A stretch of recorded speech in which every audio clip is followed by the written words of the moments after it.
Mutura is one of the most popular Kenyan street foods. Journey with me as I show you how you can prepare it at home.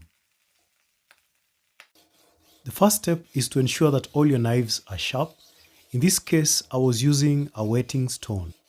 Here are the ingredients that we are going to use: cow's intestines for the casings, beef, red onions, pilipili and tomato for the kachumbari, green onions, coriander, some hoho, and finally garlic and ginger.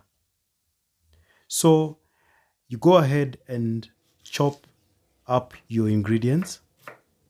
Remember to chop them up into small pieces so that when we've all mixed it up, then it's easy to pack into our casings as we are stuffing.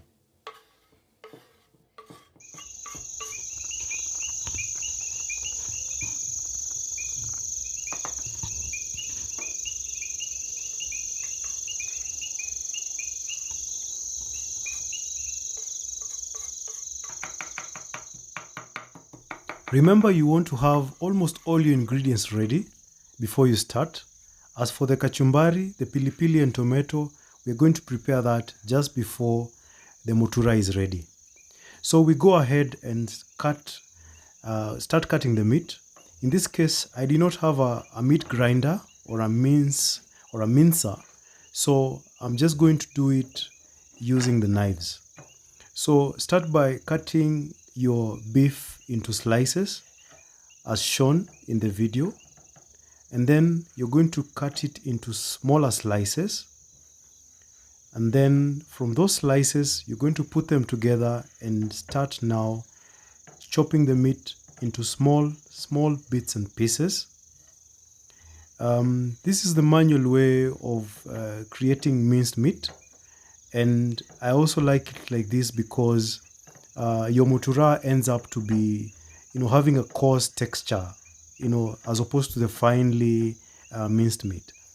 So once you've done that, then you're going to take two knives and start beating up and down your beef until you get the desired size.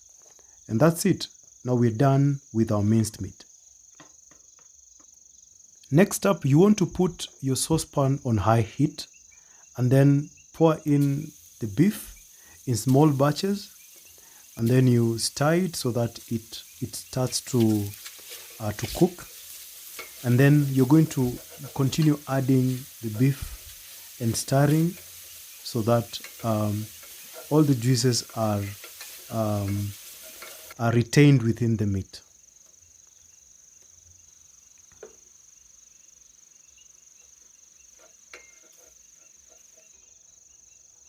Remember to keep it covered up in between all these processes. At this stage, you notice that I have already added my bones that are not part of the mutura. Go ahead and add your red onions, stir gently, and now at this stage, put on low heat. You add your ginger and garlic and repeat the process. Stir gently, cover it up, give it a few minutes, 10 to 15 minutes, and then keep adding these spices one after the other so that they can all come together as one and make this meat even more flavorful.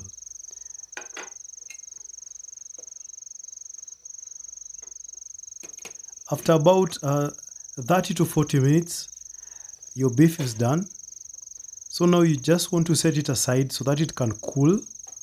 So I'm just going to scoop out all the minced meat, leaving out the bones, and I'm going to let it set.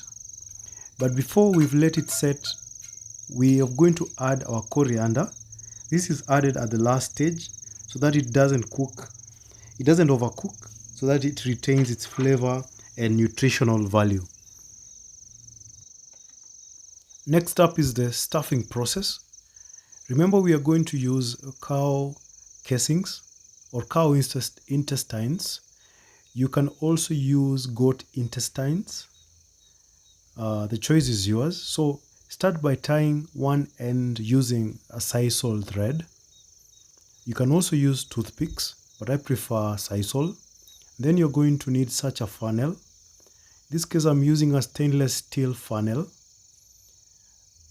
or you can also use a cut bottle, the mouth of the bottle, and then start by stuffing your casings.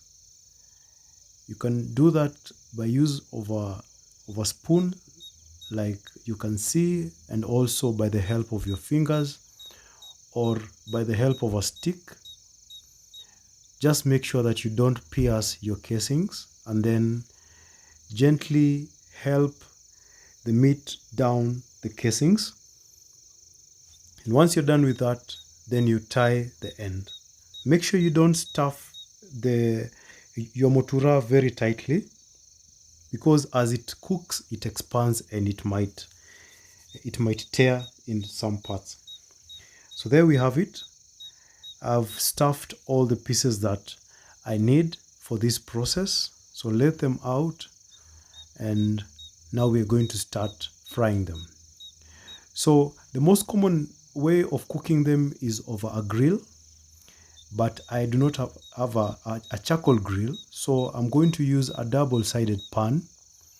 You can also use a chapati pan. Just make sure that before you lay them, you just pour some oil on top of the pan so that they don't stick. And then make sure to regulate the heat so that it's not very high or it's not very low. And in this process, I realized it to be such a hassle. I think it will be better if it was a charcoal grill, because then the casings, the mutura is not very close to the fire and it burns slowly and evenly. But also this method works, however slowly. So within this process, I added whole spices, and just to add the flavor, so I added some ginger.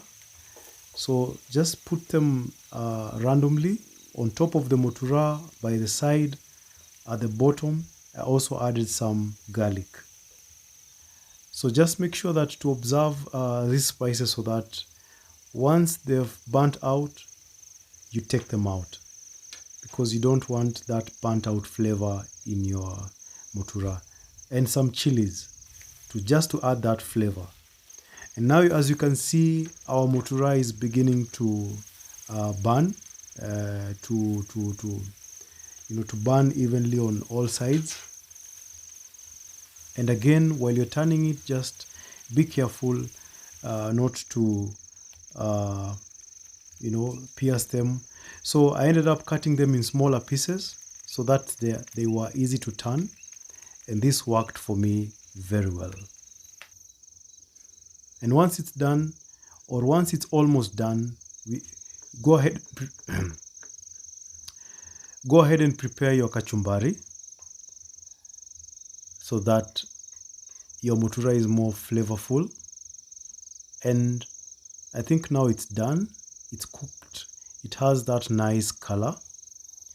And now what remains is to go ahead and chop it up on your board and serve and enjoy.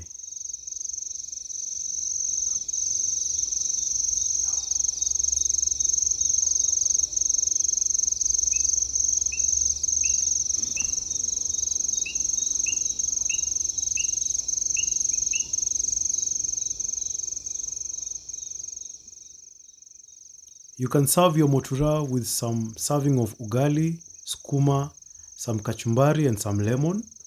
Thank you so much for watching. My hope is that you learned something today about how to make mutura at home. And my hope is that I'll see you in the next video. Thanks so much for your support and your subscription. I'll see you next time. Bye bye.